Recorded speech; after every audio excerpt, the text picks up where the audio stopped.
Introducing Richard Huck Planas, 8th degree master of Kenpo Karate. As a true first-generation student of Ed Parker's, Huck trained at Master Parker's Pasadena School in the late 60s, and as a black belt, he managed and taught at the Pasadena School until 1975. Huck served for over 10 years as the executive vice president of the International Kenpo Karate Association until Master Parker's death. Huck Planas teaches not only the how-to, but the why, based on the rules and principles of the Kenpo system. As Master Parker said, he who knows how will be the student. He who knows why will be the instructor. Huck Planas is available for seminars internationally. For booking information and information on other RVF videos, call 1-800-356-VIDEO. Hello, I'm Richard Planas, and this tape is going to be on the beginner Kenpo forms. And let me talk about the forms here for a second. We have a saying that Kenpo forms, unlike most other systems forms, do not represent an imaginary fight. Kenpo forms teach what we call the rules and principles of motion, that everything has a reverse and an opposite, and you're given an example of that. In fact, when I ask my students, what's the definition of Kenpo forms, I like to hear them say, Kenpo forms teach the rules and principles of motion, that everything has a reverse and an opposite, and you're given an example of this. See, now, in the forms, we are doing two things. We are combining the upper body and the lower body together. In other words, up until this point, we've done what we call our hand isolations, where we've stood in a horse and just worked your upper body. Remember, that's the definition of a horse stance. A horse is your basic training stance for training the upper body only. So we just get in our horse to represent sitting in a chair, and we isolate the hands and do our hand isolations of our in, out, up, down on our blocks. And then we get away from hand isolation and we go to foot and leg isolation. Like when we work our stances, we'll just get in your stance, and your hands can be basically anywhere, because all we're doing now is the lower body of moving with our footwork, our stances, our kicks, whatever. So we've, again, isolated the lower body away from the upper. So the purpose of the forms is to combine the upper and the lower body together and make them work in unison. So, again, those and-thens are gone that we talked about earlier, as we want to what we call solidify your base the same time you solidify your block. To point this out from looking is an example of improper motion is like if I did the block and then got in my stance. Or if I made sure that I was in my stance and then did my block. Again, I'm doing isolation, or I separated the two apart. And the purpose, again, is that we want to combine that together with the proper body mechanics. Now, let me point out something about pivoting. There's what we call the right way and the wrong way to pivot. And that is that you can pivot, if you're looking at the feet, you can pivot off your heel, or you can pivot off the ball of your foot. See, we generally teach that you never pivot on the heel, because it creates an and-then and a float. Now, let me point out what I'm talking about. Now, first of all, the way I teach people to drop back into a neutral bow is your basic fighting stances.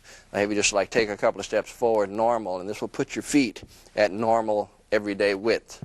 And if I want to right neutral bow, for example, if I drop my left foot just straight back and pivot on the balls of your feet, you will come out in a neutral. And by pivoting on the heel, you get a smooth sink and settle in one move. If I was going to pivot on the heel, I would have to alter this line to be open, because I'm going to gain some ground by pivoting this in. So to get my proper alignment, I would have to open my center line more to take that in consideration. But the main thing is being from the step back to have to pick up the ball of my foot. Now, you notice that I'm exaggerating this. It doesn't have to come up a lot, but the principle is still there. Is I have to unload my foot, turn it, and then set it down. I say, oh, I need a little bit more here because I did that extra move. See, this is one of the reasons that we don't like to pivot on our heel, is it causes the base, float, and then settle in, instead of the step, twist, and settle in one move. Okay, so most of the time when we move, this is what we're looking for. So from here, we'll take it right into the forms. Okay, the first form what we do in most schools is what we call short form 1. And this again is just doing the 4 basic blocks of the standard inward, outward, upward, and downward. What we say is first facing the 4 walls. As if you'll notice the lines in the tape make the cross, and these point basically at the 4 walls, which is the same as these lines. And then we have the corner lines, which we call the corner lines, or they point in the corners. But we start off as a beginner just working on the 4 walls.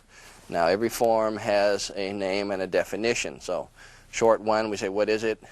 It's retreating with a front hand block. So that is what you're doing. That's the only thing you're doing is retreating with a front hand block. We're also what we call walking your stance, and in this case it's the neutral bow, the easiest stance to walk. In other words, every time we move, we're either moving into or out of a neutral bow, again as the easiest stance to move from. And we also pick up both methods of execution on your inward block here, as we have the hammering and the thrusting based on point of origin, and that happens through the forms. So I'm going to be moving a lot to just point out where you're at in relationship to the cross and the alignment we're looking for. But again, there should be no extra steps in the form. Now I'm going to give you some examples of extra steps. Okay, extra steps are just that. They're steps that you do not need or shouldn't do based on proper timing. Okay, like starting off from a horse. If I was going to move back, if I went, now forgetting the hands, but just went like 1, 2. That's 2 steps to get me back that should have been 1. Then I'm going to make an angle change. I'll go 1, 2 again and have an extra step in each case of having 2 moves to get me to position instead of 1. Because that's not the principle. Remember, the principle is the economy of motion, get it done in one job. Now, we'll start again when we move. I'm going to move quite a few times probably just to point out the relationship of where the feet belong. Not sometimes you'll see an extra step just to get me to pattern, but remember they don't belong there. There should be 9 moves only. Like standing in a horse, I don't want to go take a bunch of steps to get me here. So if I was going to center, I would have 1 step, and the rule is cast off the weak, so the left foot is the one that leaves and drops you into your horse. Okay, and then our start position is here. This is called a training horse, and this is called your formal horse. All your forms and sets and classes start and end from here. Okay, so this is the position, and this basically represents hands up position, like we talked earlier, of hands up so you don't have to do the surprise block of the hand down of the thrusting inward. So if we were talking, you'd say, hey, what's the problem here? Remember, the hand is up, ready to use, instead of being down or behind. What's the problem? And then have to move with the extra motion from being in a surprise situation. So again, when we start, we move back and we go settle into the block and the stance at the same time. And then when we move again, I want to point out something else, is what we call a twist through as opposed to a step through. Now, back in the late 60s, early 70s, we realized that the twist through was not included in our basics. And it's in the forms, though, and a lot of people do it by mistake of not understanding the difference. Okay, and this now's a good time to point this out. Rick, would you hand me a stick over there, please? Thank you.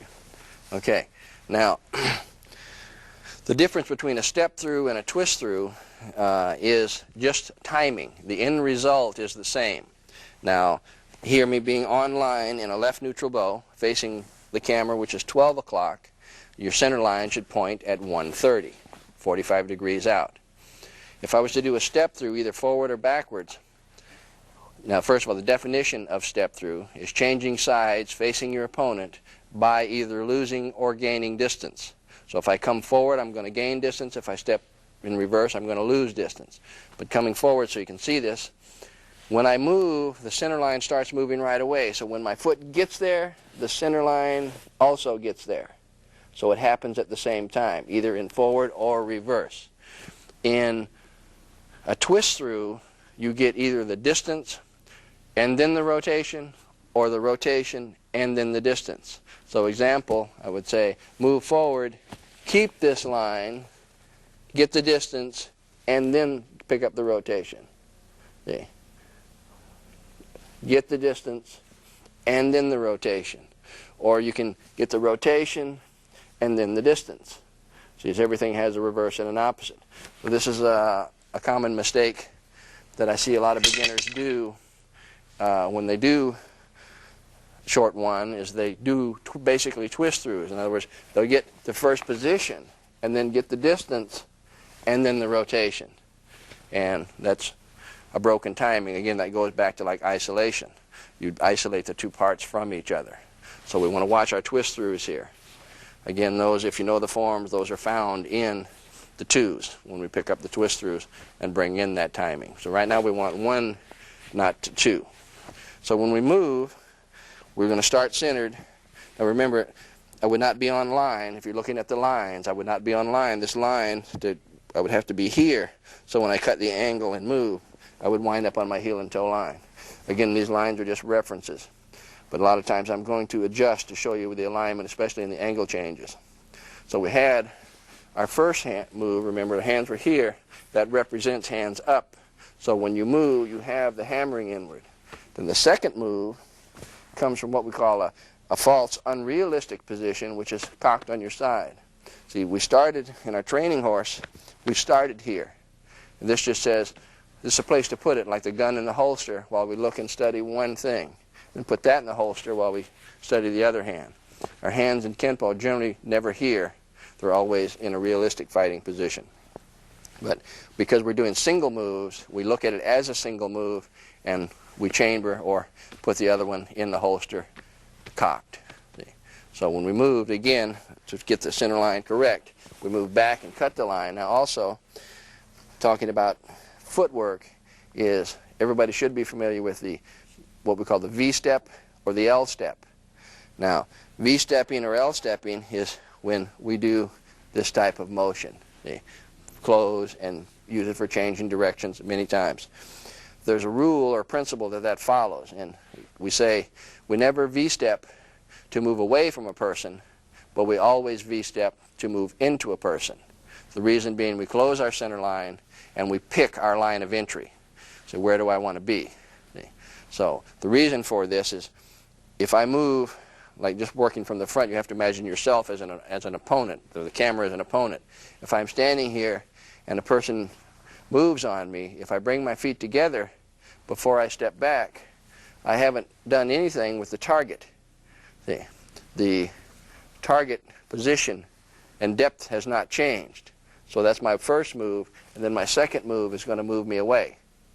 See? So if I cut the angle and just cut straight on an angle, I lose ground the same time the foot moves. So that's why we do this, is we don't V-step to move away because we don't move the target. And while I'm on that subject, I see a lot of people splitting their stance. Now, this is for sideways, where you can see the lines on the floor, hopefully. Splitting is just like you divide a candy bar. Say, I'm going to get into a stance by splitting. I'll give half to the left foot and half to the right foot. And my nose is still exactly in the same spot. See? So this is the reason that we say we never split our stance, because you don't change your opponent's focus point. Now, example of this, let me use Rick on this. Rick, come in. If we're in an argument and he decides that he's had enough of me or whatever, and he's going to step in to punch me in the nose, he says, wait a minute, Rick, he says, where do I have to step to take this guy's head off? See, so he looks at the floor and he says, okay, where do you have to step, Rick? Right there, and then when you hit, you've got a good focus and penetration, enough travel through to hit. So he saw where he had to step. You catch on? See, now, if you go back where you were, if he's going to initiate the motion, he knows where he wants to step. So if I split my stance, I have not altered this at all. You see, I did not change my opponent's focus point. Where he had to step to hit me is still exactly where he had to step to hit me at the target he was looking for. So this is another principle that we use, is never split your stance, because we want to change the opponent's focus point. We'll either off angle or move back or move forward to change this, but we don't want to stay where we're at. There's a lot of different principles, like I say, involved in the system. And a lot of times when we do something like this, when we're on a subject, I like to point these out.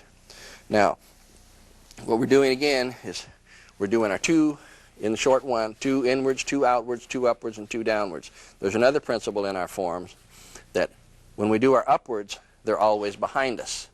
And this is just a tool to help you remember and not get lost as a beginner where you are. I remember, the first time I saw short one, the 9 moves, and I says, my God, how does anybody remember that? See, and then they told me that the next form, long one, has 60 moves in it, and I said, oh, no way. See, but really you're just doing the same thing, and if you learn it by your roadmap and your principles, it's a way of not getting lost. So you say you do your inwards and outwards, and then you say, well, okay, what's next? Upwards. Okay, that's behind me. You know that. So again, it's a tool to remember where you're at.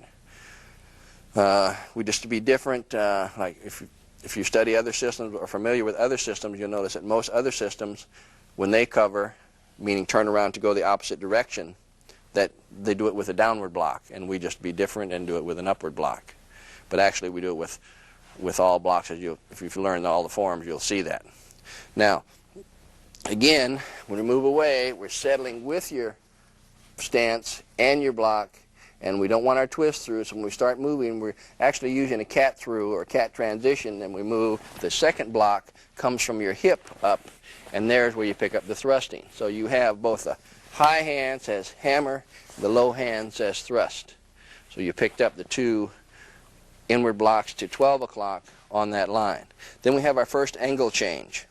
Now, I'm moving up to the intersection here where you can see this. My toe is in the intersection, my back heel is on the line for my alignment. When we step here, I'm going to change to the wall. So again, I don't want a V-step and have an extra move. So I'm just going to say, where's the foot point? It's pointing in that direction in the first place. So it just steps over to the line with my heel on the line, and then when I pivot both feet on the balls at the same time, I'll pick up my new angle of 90-degree angle change facing 9 o'clock. Now here's where our minor major comes in, that when we move, the hand that's up is going to become the next block. So you say, well, if I just left the hand in that position and I stepped over here, the block's already up. I say, yes, but it doesn't have any travel for power. Travel is the distance a weapon moves to a target, so I need to wind up for the pitch. Just like throwing a ball, I've got to wind up for the pitch. So I'm going to drop this hand and set up my circle to give it its travel and momentum to come into my block. Here's where our minor major rule comes in, or what we call 180-degree hands. Everything is based on the 180 degrees, or the 6 and 12, that this hand is making a circle, and if this hand is making a circle, it doesn't matter how you do it. If this hand is at 12 o'clock, this hand is always at 6 o'clock.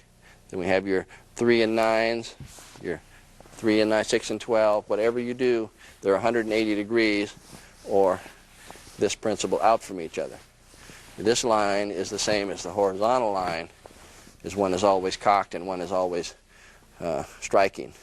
Cocking and striking at the same time this way now. So when this hand drops, I have to fill that void with my minor.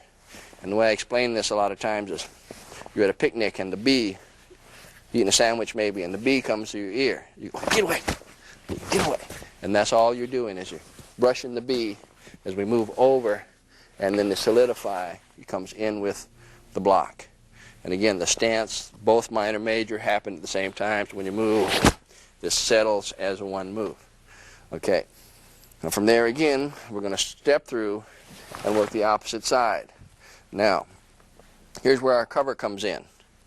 Now, I'm going to be facing this way, so again, we pick it up on camera. Really, my back would be to you. From the last outward, here's our neutral line. Well, I'm going to have to transpose this line and imagine another line. So I'm going to back up.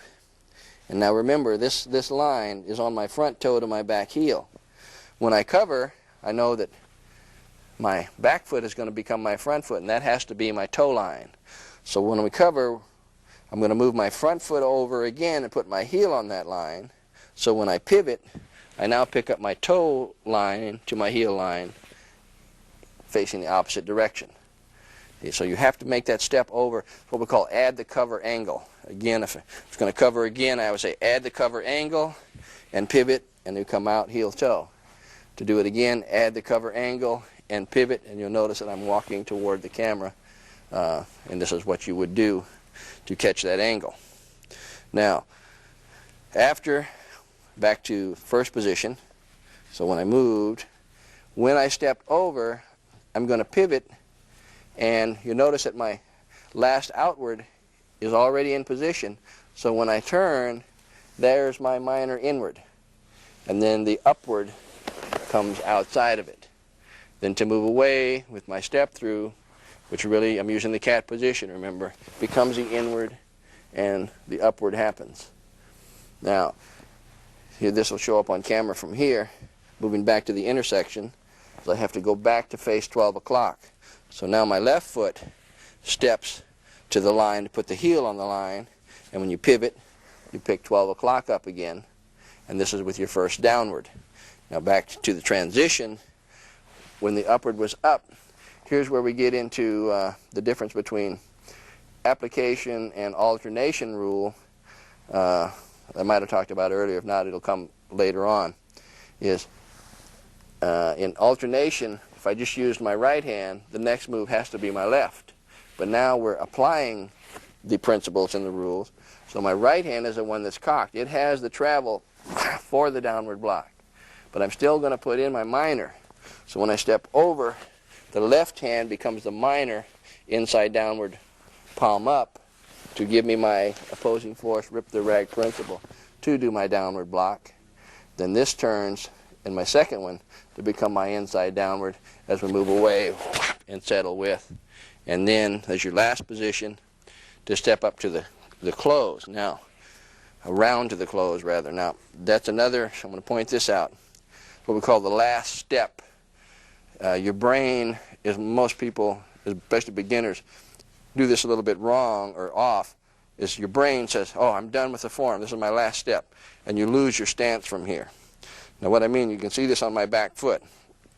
When I did my first downward, both feet point in the corner where they belong, and I know that I have one move left to go. So when I move, you wind up like, I'm exaggerating this. See, this foot is already half to the closed position because your brain's telling you you're done with the form. So you have a bad stance in the last move, then when you come around to close, it moves very little. Okay, that's something that you should try to avoid, is in the last move, you want to keep moving just like there's much more to the form, and don't let your brain tell you, oh, you're done really a step early or a move or a stance early. See, so when you move into the last position, you're still going to have your feet. Let me get them the angle here. Your feet are pointing at 7:30. Don't let this foot creep around and be half done. We'll call half done already. And then from the block, you let, again, you don't want to extra step. You don't want to go 1, 2. That's a common, very common to see. See? So you let the leg that's going to move, which is the left leg, start to cut the angle, and it will pull in both feet to square, and it becomes and settles solid as one move.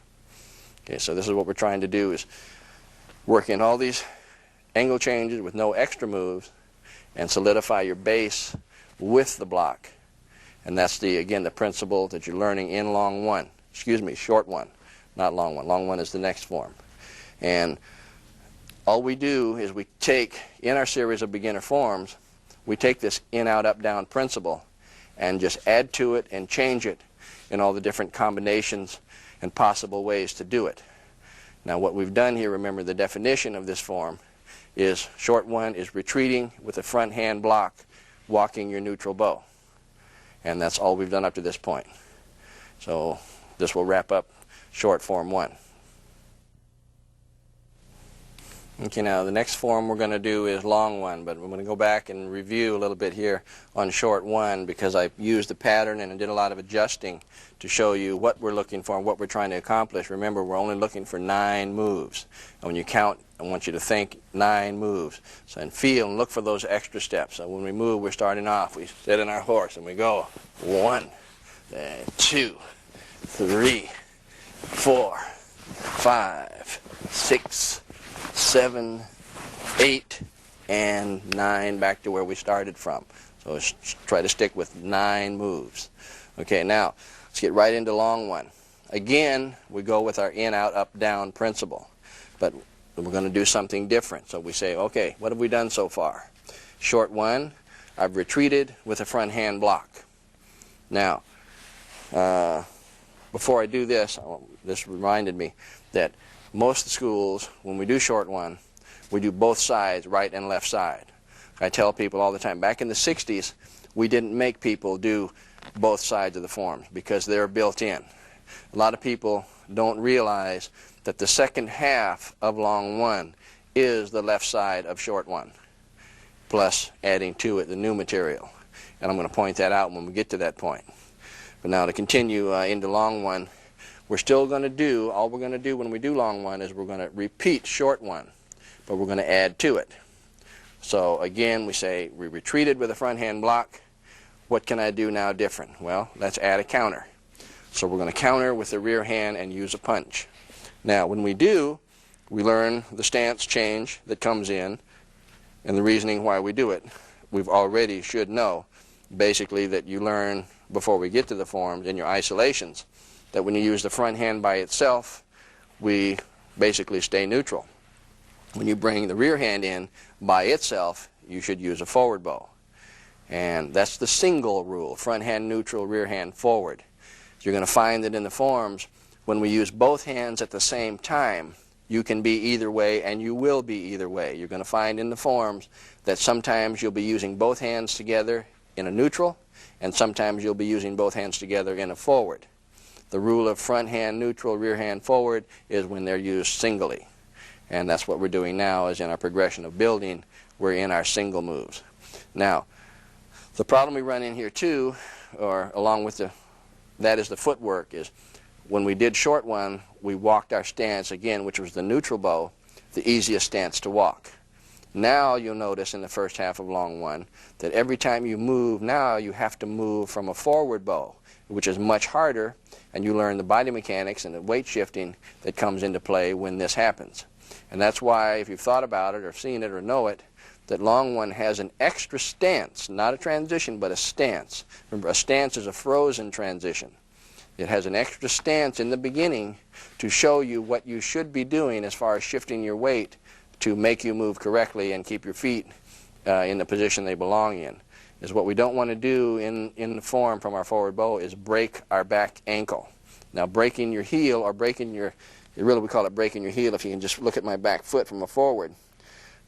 If my heel comes off the ground and I break it, see, this is what we're not trying to do, because I'm going to exaggerate this again, is from your punch to break the heel, you actually have to go forward, see, and then you just put it back on the ground where it came from before you start backwards. So it puts what we call like a stutter step or a waver in your stance.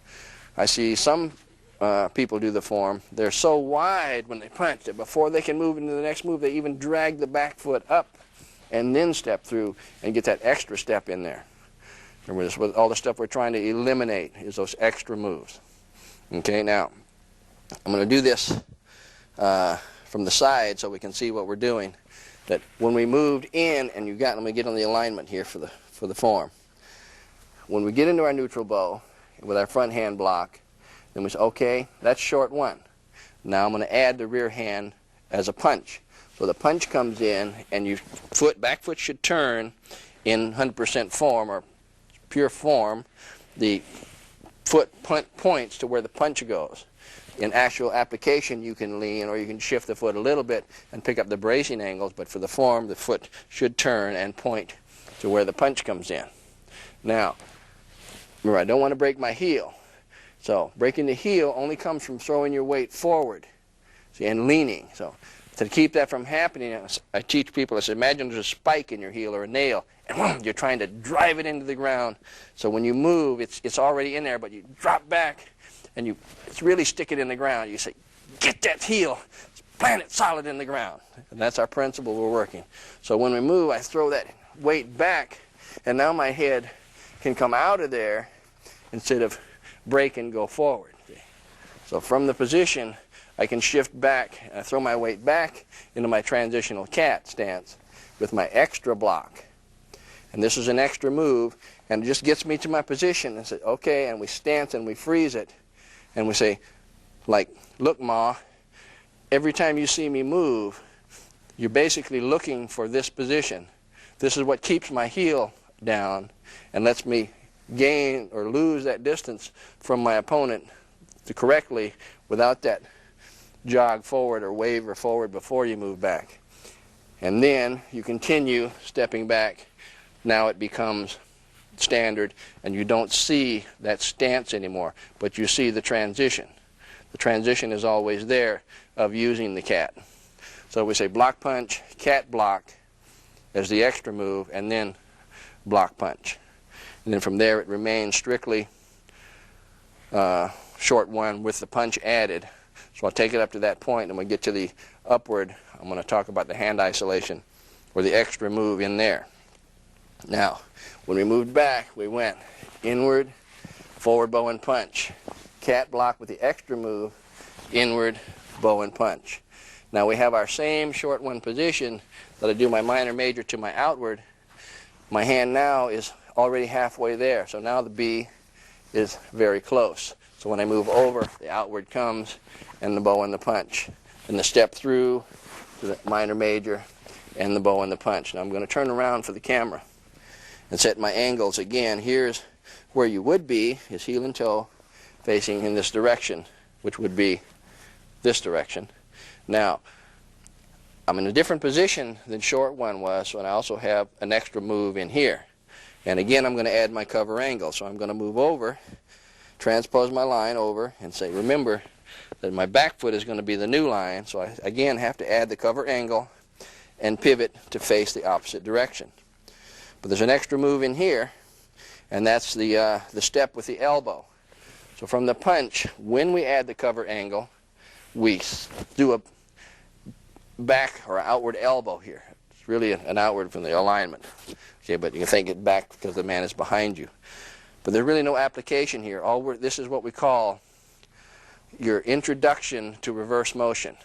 So we switch. Okay, this is a punch. It got here as a punch. Reverse it, it's an elbow. So punch, elbow, punch, elbow. So this is your first reversed move.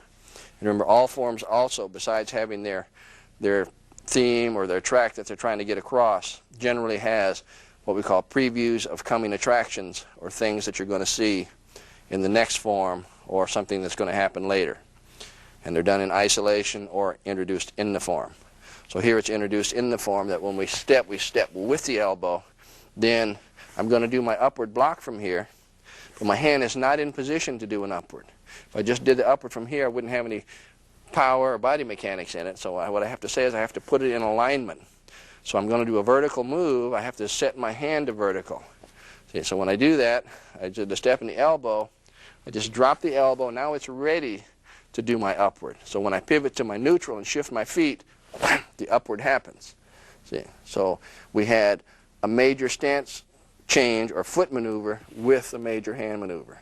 So again, your timing on that should be step with the elbow, set, and then neutral, the upward, and then the forward comes in with the punch. Now from here, it's the same thing. You step through using your cat transition to do your upward, and then your punch comes in. Now here's the third difference in the form, is in the first downward block. In the ones and the twos, if you've analyzed them and looked at what you're doing, there's a difference in short one and long one and short two and long two. And the difference is always in the first downward block. How you get to the direction. The direction is the same with the time on the clock, but how you get there is different. So now, to point this out, in your first downward, here's your last upward and short one. Okay, I'm going to cover 6 o'clock with my first downward. Well, how am I going to do it? I'm going to move away from the man. I'm going to move away and face 6 o'clock. So now I'm going to change this and move in. Now, why? Okay.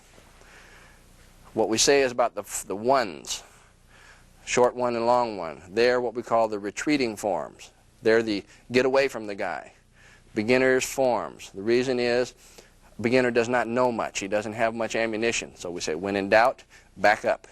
So everything a beginner basically learns is backing up. When you have enough ammunition and know what to do, then we say, okay, now you can get in there and do what you want to do. But we say only the ones retreat. From then on, we're going to advance. But remember, we made the statement earlier that all forms have previews of coming attractions. So here we have this one move in the form that says, okay, now let's move in. And we bring in the V-step principle of repeating the first move that we did to show that that represents the intersection, and from there you can change directions. Remember when we started the form, we went block, punch, and we went cat, and say now let's keep moving back on the same line, and now we're saying, okay, you're at the same position, let's use it to change directions. Then you can do that different ways, by moving away or moving in. See, so you're just coming to the intersection and saying, which way can I go from here? So we went straight in the first move. Now we're repeating it to change direction and move in and bring in that principle of the V-step and close your center line and pick your line of entry. So that's the differences in short one and long one. And remember, the twos reverse that. In short one, you move away. In long one, you move in. So when we get to the twos, it's going to be reversed, and short two is going to be in, and long two is going to be away. Only in the first downward block. Any downward after that becomes standard move away. Okay, now, so we're in our last position from the last upward in our punch. So we came to our V, our cat, and then we moved in. Now let me adjust for the line. See, with our first downward. And then we move away, it's the same thing, and we settle with our downward. So now we say, I have completed in, out, up, down for the second time. First time was in short one. Now I've done in, out, up, down again, but I've added a new move, which is bringing in the rear hand as a punch. I brought in a new stance, which was the forward bow, and showed us the proper weight transition and transfer, how to move in that. So that's the first half of the form. Now comes the second half. We're going to repeat in, out, up, down for the third time. But we're going to change something. So what can we do now that's different? Well, we say, okay, I've retreated with a front hand block. Then I retreated with a front hand block and added a rear hand counter, which was a punch. I haven't blocked with my rear hand yet. So we say, we make a statement, don't forget, you can block with your rear hand. Then there's a body mechanic that also comes into that. Then the first half of the form, when we moved and we used the rear hand, we went to the forward bow for the reach and the bracing angle. Now while I'm on that, I want to talk about the forward bow here a little bit to show you something. A neutral bow, our front hand has X amount of reach. And people think you get a lot more reach when you use a forward bow with the rear hand. But what the forward bow does is it just gives your rear hand the same reach as your front hand. So if I have my proper alignment here, heel and toe, feet 45, shoulders 45. If I just extend my hands, we'll see that our backhand, basically fingers, come even with your front hand wrist. Then if I go forward bow, both hands will become even. I'll have equal reach with both hands. And then drop back to my neutral, I'll lose that one hand reach. See, so all the forward does is give your rear hand the same reach as your front hand, not any extra reach. Okay, now, we used that forward bow again in the first half because we were concerned with reach and bracing angle, because we are striking. We need that, okay? When we're going to block with the rear hand, we're not concerned with reach, because whatever we're blocking is coming to you. If there was no reason to block it, you wouldn't be hit. Or if you understand? So we don't need the alignment of the lower body and the bracing angle. We just need to align the hand to cross to the proper angles for blocking. So in the second half of long one, we use the forward bow position from the upper body only, or what we call it waist rotation. So when you set your base in neutral and you're 45, then you turn square, 45. 45, square, 45. Only rotating from the waist. Your foot should not move in the second half. See, we're not concerned with reach. It's coming to us, so we just need the proper alignment. Now, what I said earlier is the second half of long one is the left side of short one. See, that's why we didn't used to make people do this, and I'm going to show you the purpose of blocking with the rear hand. So the only reason we do the second half is for the sole purpose of bringing in the rear hand. So I'm going to have Rick come back out here, and I'm going to have him do the left side of short one so we can see the differences. You can be on this side. Okay, go just go left neutral. Okay, now what this represents is first position of the left side of neutral, which is the same position that I was in when I did my last bow and punch. Okay, now I'm going to say, let's repeat in, out, up, down. So let's go back to start. So we go back to the first move, which is the left side of short one. Then I'm going to say, okay, let's turn and block with the rear hand and go back to start. Then we say, second set of moves, going through Rick, that he blocks. Then I say, here's the new move, which is the rear hand, and back to start. Then we go outward. Okay. Here's short one. The new move is the rear hand, back to start. And move. Okay. Here's short one. The new move is the rear hand, back to start. Cover with upwards. So this is short one. Here's the new move, back to start. This is short one. Here's the new move, back to start. Then we move away. This is short one. Here's the new move, back to start. And this is short one. Here's the new move, back to start. And that completes the in, out, up, down. The close is different as we don't spin around, because we're already facing the angle. See, this is what I mean is the second half is the left side of short one. And the sole purpose for doing it is to just point out the block with the rear hand and not using the lower because it's not needed. Now also, there's more to that, is the two different power principles. Like we have torque, and in torque we have what we call direct and counter rotation. And you're going to find that inward blocks can only be done with direct rotation. Now, direct rotation means when you're striking and turning in the same direction. Example is like if I'm going to hit to my left over here, like at my hand, I'm going to turn to my left, and my hit to my left is moving in the same direction. So I'm rotating directly in the same direction that this is going. If counter rotation is, okay, I'm going to back knuckle over here, and I'm going to rotate to my left, wow, and strike to my right. So my rotation is turning me away from the strike. That's what we call counter rotation. When we do short one, we pick up two counter rotations. Okay. Now, we turn that around in the other form. Now, you can spend a lot of time on this, and I really don't want to do that. I want to keep moving, but I do want to point this out so you understand the direct and the counter rotation. Again, in short one, when we move, we go inward is direct, and inward is direct. This outward, I'm turning to my left, so I have direct. But now the second outward, the right outward, I'm going to turn to my left, but I'm going to strike to my right. So that's our first counter rotation. Then I cover, and we're going to find that the rotation does not apply in the vertical lines. Now I'm going to face the camera here for the last set of moves. When I move from first downward, I'm going to turn to my right and strike to my right. So that's direct rotation. Then in the last move, I'm going to rotate to my left, but I'm going to strike to my, I'm going to rotate to my right, but strike to my left. So that's what I mean, but there's two counter rotations in there. Okay, it's the right outward and the left downward. So those were the only two that were direct, counters. All the rest were direct. Everything having a reverse and an opposite. That means now when I do long one in the second half, and it is short one, remember, I'm going to reverse that process and make everything that was direct counter and everything that was counter direct. And you have to play with that and understand to catch on to that.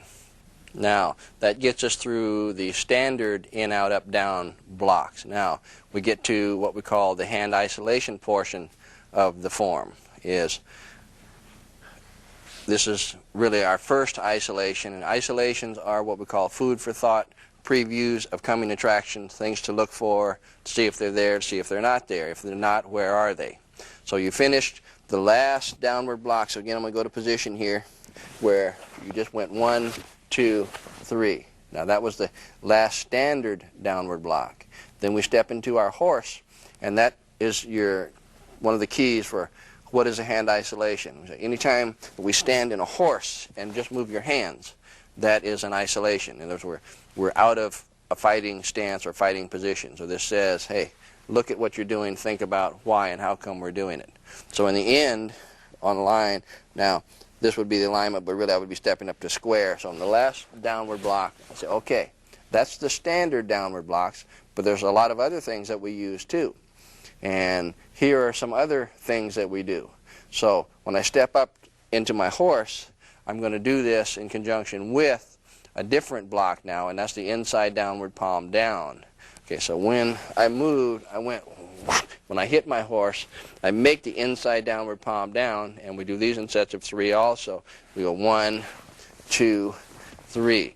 Now, a common mistake in this part of the form is people want to flail and move their hands just like this, where nothing is ever cocked. They're moving like this. Okay, one hand is always cocked and one hand is being used. So when we stepped up, the last hand chambers and goes to cock position as this happens. Then I get ready to make my next move, and then when it happens, the other hand cocks and vice versa. Okay, now let me talk about this block a second. Show you how this is like a little hidden move that a lot of people don't catch on to. Remember, what we're doing in the form is blocking and countering with a punch. So when we did in our outwards, we went to block, and then we countered with our punch. And then from this position, we said, okay, here's the punch, let's reverse it and pick up the elbow. So we had a reversed strike, and we say, now, we must have a reversed block too, right here. So we do it with another hand that hides it. See, so we showed you the elbow with the same hand. See, now we're going to show you the reverse block, but use a different hand, and most people don't catch on to it. In other words, if I went here and forget I have a left hand, if I went to my right downward and said, okay, now let's reverse it. And oh, I see, an inside downward palm down is just the reverse of an outside downward. See, so you have the reversed block too. But because you use a different hand, it hides that from you. See? So that's what we're doing when we step up. We say, okay, don't forget, we have the inside downward palm down that we use. Then we have one called the inside downward palm up. But that requires a high cocked position. Your hand has to be high and up for that. So we chamber our hand by our ear now, and we go into the 1 and the cock, 2 and the cock, 3. And then we go into push downs, and we say, now, our solar plexus is our guideline here for push downs. It's like the cat. It's only the travel that we need, maximum travel, to get the job done, or minimum travel. So I don't have to bring my hand over my head to get a lot of travel. If I just come to my solar plexus, I should have enough travel to get the job done. So from here we come to the solar plexus, and we go 1, 2, 3. And that completes the series of new blocks. And then we go into a series of punches, and again, just to think why, but I'm going to point this out to you here, that we throw in 2 punches to the front. And I ask people, I say, have you been there? They say, yes. That's the first 2 punches in the form were to 12 o'clock. Then we say, now let's punch the corner. Have you been there? No. Let's punch the corner. Now the corners being 10:30 and 1:30. So have you been there? They say, no. Then we go to 9 o'clock. Have you been there? Yes. That was the outward. And 3 o'clock, yes, you've been there. So all we're doing this for is establishing an angle. We don't forget, between the walls, don't forget there's the corners. So we're just pointing this move, and again, the new move is the corner, and that's all you're doing here is establishing a new set of angles that you will pick up in the next forms. So after that, angles, we go to our last 2 punches, which are the uppercuts.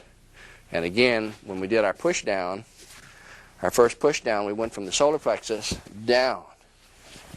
So we started from the top down, and now we're going to start from the bottom up. When we do an uppercut, we're going to say, now when we do an uppercut, don't come up any higher than your solar plexus. A lot of people, I see people do this over their head even. So solar plexus is the guiding line on the last 2 sets of moves, from the push down, solar plexus to down, and bottom up to that line. So again, we go 1, 2, and because the right hand is cocked, it gets the third punch, and we close, and then bow. Okay, and that brings in the hand isolation. Now let's go back like short 1 and put the whole thing in application to look at the timing and the mechanics. So again, we're standing normal, we drop off in the horse, then we're going. We'll block, bow and punch, cat block, neutral block, bow and punch, block, bow and punch, block, bow and punch, step with the elbow, set, neutral upward, bow and punch, move upward, bow and punch, V in, minor major, bow and punch, move away, downward, bow and punch. Now from here, your back would be to the camera, so I'm going to turn around to set the second half. And this ends the first half. So now we say let's do that left side of short 1. So back to neutral. Short 1, new move, back to start. Short 1, new move, back to start. Short 1, new move, back to start. Short 1, new move, back to start. Cover, short 1, new move, back to start. Short 1, new move, back to start. Okay? Now, on the downward, I'm going to move again away because it's not the first downward, so I'll move away. Downward, short, back to start.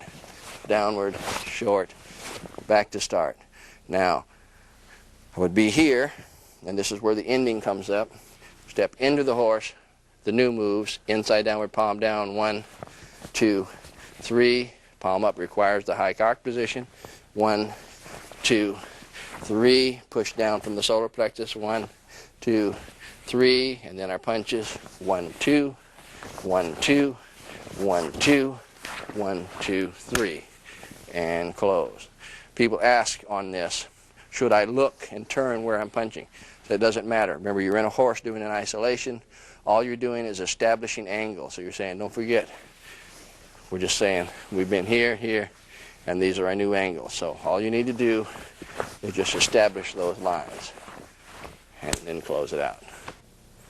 Okay, now that shows the form, and I did a lot of adjusting to show for the camera what I was doing, but sometimes this can get confusing, so I'm going to do the form again, and my back is going to be to the camera, but I'm going to show it, again, the way it should be done.